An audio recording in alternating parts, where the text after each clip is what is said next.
Neetu Solanki murder case. वो फिक्रमंद माँ बाप जिन्हें अपने बच्चों के लिए हर जगह खतरा दिखाई देता है। बच्चे पार्टी में जाएं तो फिक्र, कहीं और जाएं, कुछ करना चाहें तो फिक्र। लगभग हर जगह हर चीज़ में अपने बच्चों को लेकर उनके मन में खौफ बना रहता है कि कहीं हमारे बच्चों के साथ कुछ हो न जाए। आज के बहुत से नौजवानों को ये फ़िक्र बेमानी लगती है, लेकिन अपने बच्चों के लिए माँ बाप की ये फ़िक्र क्या सच में बेवजह है? ये डर नया है या ये हमेशा ही सही मौजूद था? डर ये कि हमारे बच्चों के साथ कुछ गलत ही होगा। खतरा बिना बताए ही आता है, और ऐसा ही एक खतरा आज के इस केस में एक लड़की की ज़िंदगी में भी दस्तक देने वाला था। ये अनकही दस्तक। तो हम कहानी की शुरुआत करें इससे पहले आप हमारे चैनल को सब्सक्राइब करके बेल आइकॉन को प्रेस कर दें। तो आज की ये कहानी है दिल्ली में रहने वाली एक लड़की नीतू सोलंकी की। नीतू अपने माँ बाप को अचानक बताती है कि वो सिंगापुर जा रही है। उसे वहाँ से बहुत अच्छी जॉब का ऑफ़र हुआ है। माँ बाप को बहुत बड़ा धक्का लगता है। वो कहते हैं कि आखिर तुम्हें इतनी दूर जाकर नौकरी करने की क्या ज़रूरत है, जबकि तुम खुद यहाँ पर IVF कंपनी में जॉब करती हो। लेकिन उसने अपने माँ बाप की एक ना मानी और अपने माँ को वो बताती है कि मेरा वीज़ा लग गया है और मेरा अगले हफ्ते का टिकट भी कंफर्म हो गया है। अब मैं किसी कीमत पर यहाँ रुकने वाली नहीं हूँ। मुझे सिंगापुर जाना है। मुझे अपने कैरियर के साथ कोई खिलवाड़ नहीं करना। और आखिर में एक हफ्ते बाद वो अपनी फैमिली में सबको नाराज़ करके चली जाती है। सिर्फ उसकी छोटी बहन थी जो खुश थी उसके जाने पर, अपना फ्यूचर बनाने पर। बल्कि वो ही उसके जाने के बाद अपने माँ बाप को समझाती भी है। बात आई गई हो जाती है। उसके जाने के करीब 8 से 9 महीने बाद 11 फरवरी की सुबह 7 बजे दिल्ली के स्टेशन के पहाड़गंज साइड से एक फ़ोन दिल्ली पुलिस स्टेशन पर आता है। दूसरी तरफ एक आदमी होता है, एक मुसाफिर। वो पुलिस को बताता है कि दिल्ली रेलवे स्टेशन के पहाड़गंज गेट के साइड में एक काले रंग का बैग पड़ा हुआ है और उस बैग से लगातार खून रिस रहा है। पुलिस की टीम फौरन हरकत में आ जाती है और वहां पहुंचती है। उस बैग को देखते ही पुलिस को लगा कि कुछ न कुछ गड़बड़ है, क्योंकि खून अभी भी बैग से निकल रहा था। जब तक पुलिस वहां आती है तब तक मीडिया भी वहां पहुंच चुकी होती है। उसके बाद उस बैग को खोला जाता है। बड़े पुलिस अफसरों की निगरानी में करीब 2.5 फुट लंबा बैग था और उस बैग में एक लड़की की लाश होती है, जिसके हाथों को पैरों के अंदर मोड़कर बैग में रखा गया था। उसे बिल्कुल एक गठरी की तरह बनाकर रखा गया था। उसे इस तरह से मोड़कर रखा गया था जिससे वो उस बैग में बिल्कुल फिट आ सके। बैग से लड़की की लाश को बाहर निकाला गया। उसके गले पे तेज़ काटने के निशान था और उसी कटे हुए गले से लगातार खून निकल रहा था। शुरुआती तफ्तीश की जाती है। क्राइम सीन की फ़ोटो ली जाती है। लड़की का चेहरा बिल्कुल भी बिगाड़ा नहीं गया था, वो सही सलामत था, जिससे ये साफ पता चलता था कि कातिल वो उसकी पहचान नहीं छुपाना चाहता था। उसकी कमर पर मोर का एक टैटू बना रहता है। यही उस लड़की की एक पहचान थी। उसकी फ़ोटो सभी अखबारों में, न्यूज़ चैनलों पे हर जगह सर्कुलेट करवाई जाती है ताकि कोई आए जो उसकी पहचान करे, जो बताए कि आखिर ये टैटू वाली लड़की है कौन, इसका नाम क्या है। सोशल मीडिया पे भी फ़ोटो वायरल करवाया जाता है। लेकिन 4 दिन बीतने के बाद भी उस लड़की का कोई पहचानने वाला नहीं आया।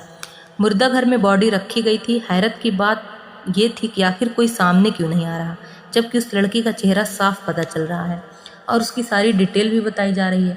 लेकिन पुलिस उसकी पहचान करने में अभी तक नाकाम थी।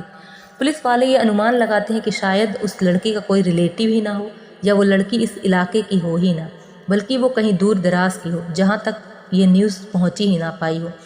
या शायद ये भी हो सकता है कि इस लड़की के रिलेटिव्स हों लेकिन इससे रिश्ता ही न रखना चाहते हों। खैर, पुलिस इंतज़ार करती रहती है। 13 दिन बीत जाते हैं लेकिन कोई सामने ही नहीं आता है। इन 13 दिनों में पुलिस अपनी तफ्तीश जारी रखती है। रेलवे स्टेशन के CCTV कैमरे खंगाले जाते हैं, लेकिन उस कैमरे में लाश किसने वहाँ पर रखी है कैप्चर ही नहीं हुआ था। सभी कैमरों की हद से वो जगह दूर थी जहाँ पे लाश को रखा गया था, जबकि उस जगह पे 3-3 कैमरे थे, लेकिन किसी भी कैमरे में कुछ पता ही नहीं चला। पुलिस ये सोचती है कि जिसने ये लाश यहाँ पर रखी है उसे यहाँ के सभी कैमरों के बारे में पूरी जानकारी होगी। पुलिस द्वारा सुबह 6 से 7 बजे तक जितनी भी ट्रेनें थीं उनके आने वाले हर व्यक्ति के बारे में पता किया गया कि उस दिन 11 फरवरी को कोई तो होगा जो ये बैग अपने साथ लाया होगा, लेकिन कैमरे में इसका भी खुलासा नहीं हो पाया। तब पुलिस समझ जाती है कि ये बैग कोई लोकल व्यक्ति ही बाहर से आकर यहाँ रख कर चला गया होगा। नई दिल्ली के रेलवे स्टेशन के 16 प्लेटफार्म के सारे कैमरास को खंगाला जाता है, लेकिन कुछ भी पता नहीं चल पा रहा था। रेलवे स्टेशन के दोनों गेटों के कैमरास को भी टटोला गया, लेकिन पुलिस के हाथ खाली के खाली थे। इसी तरह कम से कम 100 कैमरास को खंगालने के बाद पुलिस समझ जाती है कि हो ना हो ये किसी लोकल आदमी का ही काम है, जो बाहर से आया और बाहर ही बैग रख कर चला गया, ना कि वो किसी ट्रेन से आया था। पुलिस ये भी अनुमान लगाती है कि जिस तरह से इस बैग से खून रिस रहा था, उससे ये पता चलता है कि ये बैग पैदल चलकर तो नहीं आया होगा, उसने किसी गाड़ी की मदद से ये बैग यहाँ रखा होगा। और क्योंकि वहाँ कोई पार्किंग की जगह नहीं थी, इसलिए कोई प्राइवेट कार या गाड़ी से उस जगह नहीं आया होगा, क्योंकि यहाँ गाड़ी खड़ी करने की कोई जगह नहीं थी। इससे ये बात पक्की हो जाती है कि उस व्यक्ति ने ज़रूर किसी ऑटो से आकर यहाँ बैग रखा होगा, ये किसी पब्लिक ट्रांसपोर्ट में आया होगा। लेकिन हैरत की बात ये थी कि किसी ऑटो वाले ने भी अभी तक कोई ऐसी जानकारी पुलिस को नहीं दी थी, जबकि जाहिर सी बात है कि उस ऑटो में भी ब्लड के निशान लगे होंगे। तो ये सारी तफ्तीश के बावजूद भी पुलिस को कोई कामयाबी नहीं मिली। फिर अचानक 13 दिन बाद 24 फरवरी 2011 को एक शख्स जिसका नाम करतार सिंह था, वो पुलिस के पास पहुंचता है और कहता है कि ये लड़की मेरी बेटी है, इसका नाम नीतू सोलंकी है। उसके हाथ में नीतू की फ़ोटो भी होती है, जो अखबार में सर्कुलेट करवाई गई थी। पुलिस उससे पूछती है कि इतने दिनों से हम इतना परेशान हैं, जगह जगह इस लड़की के बारे में बताया जा रहा है, इसकी फ़ोटो हर जगह हर एरिया में, यहाँ तक कि सोशल मीडिया पे भी डाली जा रही है, इतने दिनों से आप कहाँ थे? क्या आप तक ये न्यूज़ नहीं पहुँची थी? तब करतार सिंह बताते हैं कि नहीं, ऐसा नहीं है, ये न्यूज़ तो पहले दिन से ही हम लोगों ने देखी थी और फ़ोटो भी, लेकिन हमने ये सोचा कि शायद ये लड़की हमारी बेटी से मिलती जुलती होगी।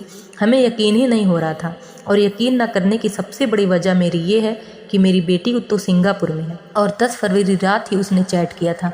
उसने बताया था कि मैं 17 से 24 फरवरी तक इंडिया आ जाऊँगी।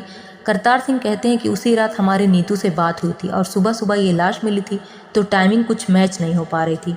दूसरा ये कि उसने कहा कि वो 17 से 24 तक दिल्ली आ रही है, तो भी मुझे नहीं लगा कि ये लाश उसी की है। मुझे लगा कि बस उसकी शक्ल मेरी बेटी से मिलती होगी। पुलिस वाले कहते हैं तो अब क्यों आए हो? तो वो बताते हैं कि इतने दिनों में नीतू से फिर हमारी कोई बात नहीं हुई और आज उसके आने की आखिरी तारीख भी है। अगर उसे आना होता तो अब तक वो आ चुकी होती। जब वो आज भी नहीं आई तब हमें कुछ शक हुआ और मैं यहाँ आ गया। हम इस लाश को देखना चाहते हैं कि क्या सच में वो नीतू है। फिर लाश देखने के बाद, उस टैटू को देखने के बाद ये साबित हो गया कि ये नीतू की ही बॉडी है। 20-22 साल की नीतू दिल्ली यूनिवर्सिटी से पास आउट थी। दिल्ली यूनिवर्सिटी से यूनियन लीडर का चुनाव लड़ चुकी नीतू सोलंकी एक अच्छी पढ़ी लिखी लड़की जो RVM कंपनी में जॉब कर चुकी थी। अब 13 दिन बाद नीतू के बारे में पुलिस के पास इतनी सारी जानकारी पहली बार हुई थी। अब पुलिस के पास सवाल ये था कि नीतू को किसने मारा, क्यों मारा, उसे बैग में डालकर यहाँ तक कौन लाया। पुलिस के द्वारा पूछताछ करने पर करतार सिंह बताते हैं कि करीब 8 महीने पहले नीतू हमसे ये कहकर सिंगापुर चली गई थी कि मुझे वहाँ से बहुत अच्छी जॉब ऑफर हुई है। वो हमेशा वहाँ से अपने इंटरनेट के द्वारा बात किया करती थी। कम से कम 1 महीने में एक बार तो हमारी उससे बात हो ही जाया करती थी। पुलिस ने जब छानबीन की तो खुलासा हुआ कि नीतू तो कभी सिंगापुर गई ही नहीं थी। एयरपोर्ट से और कॉल रिकॉर्ड से ये बात साबित हो चुकी थी। वीज़ा ऑफिस से भी ये बात सामने आ चुकी थी कि उसका कोई ऐसा वीज़ा लगा ही नहीं था। जब तफ्तीश और ज़्यादा शुरू की गई तो एक नाम आया सामने, और वो नाम था राजू गहलोत। पता चला कि उसका एक बहुत करीबी दोस्त था राजू गहलोत नाम का। ऐसा फ़ोन रिकॉर्ड्स और कुछ लोगों से पूछताछ करने पर पता चला था। ये दोनों 2010 में पहली बार मिले थे और ऐसा उसकी एक दोस्त ने बताया था। धीरे धीरे दोनों में दोस्ती हुई और फिर प्यार हो गया। अब पुलिस राजू को ढूंढने में लग जाती है। राजू गहलोत के घर पुलिस पहुंचती है, लेकिन उसके घर वाले बताते हैं कि करीब 8 महीनों से राजू भी घर नहीं आया है। राजू गहलोत एयर इंडिया में नौकरी करता था, पर उसने नौकरी छोड़ दी थी। इसी वजह से राजू के घर वालों से उसकी कोई जानकारी पुलिस को नहीं मिल पाई, क्योंकि राजू उनके कांटेक्ट में था ही नहीं। लेकिन खबरियों के द्वारा राजू के एक दोस्त का पता चला जिसका नाम नवीन था। वो उसका कजिन भी था। अब पुलिस नवीन को उठाती है और उससे भी पूछताछ करती है। पहले तो उसने कहा कि मैं कुछ नहीं जानता, लेकिन सख्ती से पूछताछ करने पर उसने अपने बयान में कहा कि राजू और नीतू एक दूसरे से प्यार करते थे, लेकिन दोनों एक ही गोत्र के थे और एक ही गोत्र में होने के कारण उन दोनों की शादी उनके घर वाले बिल्कुल भी नहीं करते।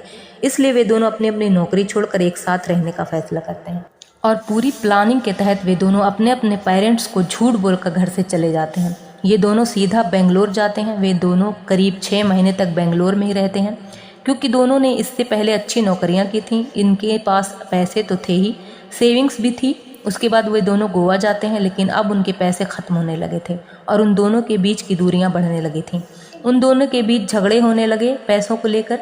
नीतू कहती है कि मैंने ऐसी ज़िंदगी नहीं चाही थी तुम्हारे साथ यहाँ आना मेरी ज़िंदगी की सबसे बड़ी गलती है। वे दोनों दिल्ली वापस आ जाते हैं। दिल्ली आने के बाद दिल्ली की ही एक जगह है आश्रम, वे दोनों वहीं आश्रम इलाके में एक घर किराए पर लेते हैं और वहीं पर रहने लगते हैं। अब तक करीब 6 से 8 महीने बीत चुके थे दोनों को एक साथ रहते हुए। नौकरी उनके पास कोई नहीं थी तो पैसों की बहुत ज़्यादा तंगी होने लगी थी। नीतू चीखती चिल्लाती है कि तुम कुछ क्यों करते नहीं, अगर तुम कुछ नहीं करोगे तो मैं वापस चली जाऊंगी। और राजू नीतू को हर बार समझाता कि इस जगह हम नौकरी नहीं कर सकते, हम कोई रिस्क नहीं ले सकते। भले ही उन दोनों ने अपना नाम और पहचान बदल लिया था, लेकिन राजू को हमेशा डर रहता था कि उन्हें कोई पहचान लेगा, इसलिए वो यह नौकरी नहीं कर सकते थे और नीतू को यही सब समझा बुझाकर चुप करा देता था। इसी दौरान नीतू को एक बात पता चली कि राजू और उसकी बहन के नाम पे मुंबई में एक फ्लैट है। क्योंकि राजू अमीर घराने का लड़का था तो कुछ प्रॉपर्टी उनके नाम पे भी थी। अब नीतू उससे वो फ्लैट बेचने को कहती है। वो राजू से कहती है कि तुम अपनी बहन से बात करके वो फ्लैट बेच दो, और राजू से कहता है कि ठीक है, मैं अपनी बहन से बात करूँगा, लेकिन वो अपनी बहन से इस बारे में कोई बात नहीं करना चाहता था। इसी बात को लेकर उन दोनों में और भी ज़्यादा झगड़े होने लगे। आखिर एक दिन 10 फरवरी की रात गुस्से में नीतू ने खुद राजू की बहन को कॉल कर दिया और उससे प्रॉपर्टी बेचने के बारे में झगड़ा करने लगी। उसने राजू की बहन से कहा कि राजू का हिस्सा चुपचाप राजू को दे दो, नहीं तो मैं तुम लोगों पे केस कर दूंगी। राजू की बहन को भी गुस्सा आ जाता है और उन दोनों में जमकर झगड़ा होता है। तभी वहाँ राजू आ जाता है। जब उसे ये पता चलता है कि नीतू उसी के बहन से फ़ोन पर इतना झगड़ा कर रही है तो उसे इस बात पर बहुत ज़्यादा गुस्सा आता है। वो नीतू से कहता है कि तुम्हें मेरी बहन से इस तरह से बात नहीं करनी चाहिए थी। तब नीतू कहती है कि जब तुम कुछ नहीं करोगे तो मुझे ही कुछ करना पड़ेगा ना, और वो राजू से भी झगड़ा करने लगती है। राजू गुस्से में किचन का चाकू लाता है और उसके गले पे वार कर देता है और तुरंत उसे मौत के घाट उतार देता है। अब गुस्से और जोश में मर्डर तो कर देता है, लेकिन अब उसके कुछ समझ में नहीं आ रहा था वो उसकी बॉडी का क्या करे। उसका दिमाग ही काम नहीं कर रहा था। अब कुछ देर वो वहीं बैठकर सोचता है।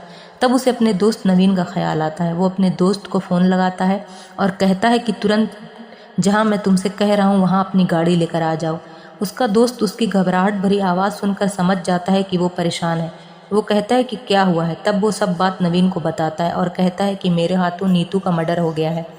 अब उसका दोस्त ये सब जानकर बहुत ज़्यादा घबरा जाता है। वो कहता है कि मैं बिल्कुल भी नहीं आ रहा हूँ, मुझे इन सब चक्करों में नहीं पड़ना। तब राजू नीतू की लाश को उसी काले बैग में भरता है और सुबह होने का इंतज़ार करता है, क्योंकि रात को उसे डर था कि अगर वो बैग लेकर गया तो चेकिंग नाकेबंदी में लोग ज़्यादा डाउट करते हैं। तो इसलिए वो सुबह 6 साढ़े 6 बजे करीब अपने घर से निकलता है और एक ऑटो लेकर दिल्ली रेलवे स्टेशन पहुंचता है। उसका आइडिया यह था कि वो इस बैग को किसी ट्रेन में लेकर बैठेगा और दिल्ली से कहीं दूर जाने के बाद वो ट्रेन से उतर जाएगा और बैग उसी ट्रेन में छोड़ देगा, या फिर रास्ते में कहीं मौका मिला तो चलती ट्रेन से बैग को कहीं फेंक देगा। लेकिन जब वो नई दिल्ली रेलवे स्टेशन उतरा तब उसने देखा कि मेन गेट पे स्कैनर लगा हुआ था जिसमें लगेज को बाकायदा जांचा जाता है। अब वो घबरा जाता है। उसे लगा कि अगर बैग को स्कैन किया गया तो वो पकड़ा जाएगा। तब उसने डर और घबराहट के कारण दिल्ली स्टेशन के पहाड़गंज के साइड में ही वो बैग रख दिया, एक सन्नाटी जगह पर, और 2-3 मिनट तक ऐसा खड़ा रहा जैसे वो किसी का इंतज़ार कर रहा है। जब उसे लगा कि उसे कोई देख नहीं रहा है तब वो चुपचाप वहाँ से चला गया। वो वहाँ से वापस जाने के बाद उसी दोस्त नवीन के पास जाता है और 3 दिनों तक उसी के पास रहता है। जब ये खबर दिल्ली में पूरी तरह से फैल जाती है तब वो दिल्ली से निकल जाता है और छोटी छोटी जगहों पर रहता है और भटकता रहता है। अब पुलिस को राजू गहलोत की तलाश थी जो कातिल था। अब ये मामला क्राइम ब्रांच को दे दिया जाता है। क्राइम ब्रांच की पूरी टीम राजू को ढूंढने में लग जाती है। बेंगलोर, कोलकाता, गोवा, मुंबई जैसे न जाने कितने शहर पुलिस छान मारती है। बीच बीच में इसके नंबर की लोकेशन से पुलिस जब इस तक पहुंचती है तब तक राजू वहां से फरार हो चुका होता है। इसके पास 15 से 20 मोबाइल थे। हर मोबाइल से सिर्फ वो एक आध कॉल ही करता था और उसके बाद वो उस मोबाइल को बेच दिया करता था। तो वक्त बीतता गया लेकिन वो पुलिस के हाथ नहीं लग रहा था। आखिर में पुलिस को उसे दिल्ली के टॉप 10 मोस्ट वांटेड लिस्ट में डालना पड़ा और जब पुलिस की सारी उम्मीदें ख़त्म हो गईं तब जाके 2 लाख रुपए का इनाम इसके ऊपर रखा गया कि शायद कोई जानकारी दे दे, लेकिन फिर भी कोई जानकारी नहीं मिली। धीरे धीरे वक्त गुजरता है।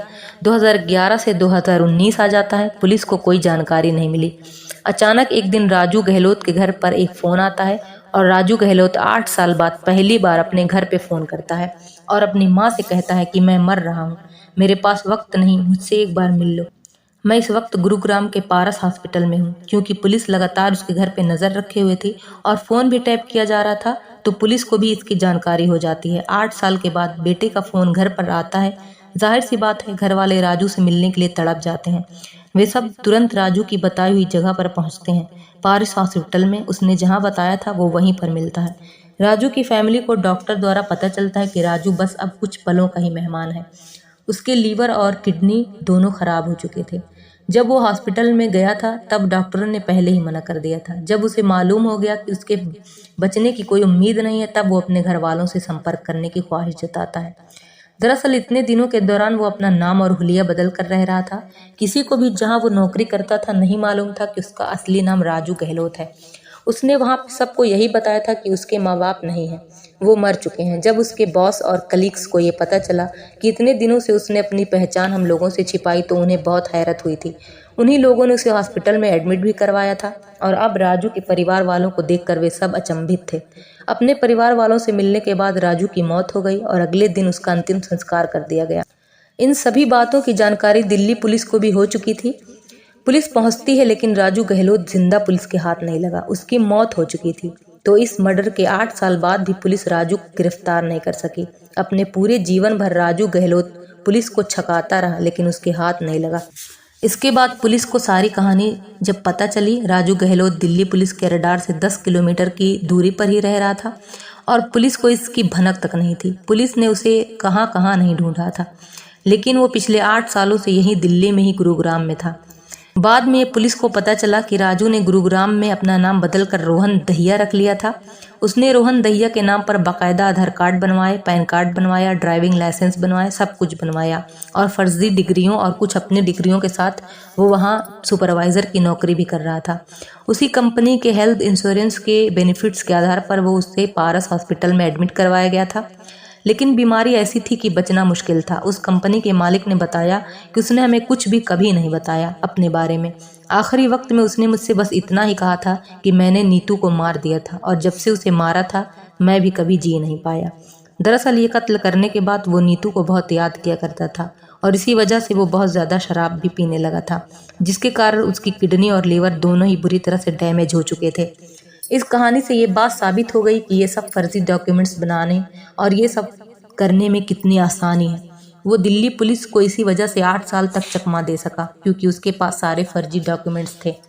आखिर नीतू और राजू क्यों भागे थे, इन्होंने नाम क्यों बदला था और ऐसी जगह की कहानी क्यों बताई जहां वो कभी गए ही नहीं। सिर्फ ये अंदाज़ा लगाया जा सकता है कि उन्हें इस बात का डर रहा होगा कि उनके माँ बाप उनके इस रिश्ते को एक्सेप्ट नहीं करेंगे। पर सच यही है कि उनकी इस लव स्टोरी का सबसे बड़ा दुश्मन उनका अपना फ्रस्ट्रेशन, उनकी अपनी सोच थी कि वो कभी एक नहीं हो पाएंगे। ना तो ये रिश्ता उन पर किसी ने थोपा था और ना ही उन्होंने जो किया उसके लिए उन्हें किसी ने कुछ कहा था। सबसे दुखद बात यही थी कि उनके अपने फ्रस्ट्रेशन ने पहले नीतू को और फिर राजू को भी मार दिया। राजू ने अपनी बची हुई जिंदगी किसी और के नाम के सहारे गुजारी। उन्होंने अपना नाम, अपनी पहचान मिटाने का फैसला किया और उन्हें जो कुछ भी मिला वो किसी बुरे सपने से कम नहीं था। उन दोनों ने अपने पेरेंट्स क्यों नहीं बात की, जो मन में आया सिर्फ वही किया। अपने रिश्तों को आगे बढ़ाने के लिए दोनों ने ऐसा रास्ता क्यों चुना। बाहर से आने वाले खतरों को देखा जा सकता है, चाहे ये किसी चीज़ की ज़्यादती हो या कोई दूसरी प्रतिक्रिया, लेकिन भीतर के खतरे खुद अपने कदमों से जन्मे खतरों का पता नहीं चलता है। ये जानते हुए भी कि वो एक पॉइंट था जहाँ से वापसी संभव थी, पर फ्रस्ट्रेशन में इसका एहसास नहीं हुआ, जबकि इसी से सतर्क रहने की ज़रूरत थी। तो इस कहानी में नीतू सोलंकी का अपने माँ बाप से झूठ बोलकर अपने पेरेंट्स को धोखा देने के अंजाम को देखकर आप क्या कहेंगे? क्या राय है आपकी इस बारे में? हमें कमेंट बॉक्स में ज़रूर बताएं। ऐसे ही सत्य आपराधिक घटनाओं को जानने के लिए बने रहिए हमारे चैनल क्राइम फाइल्स पर। मिलते हैं नेक्स्ट वीडियो में, तब तक अपना और अपने प्यारों का ख्याल रखें। जय हिंद।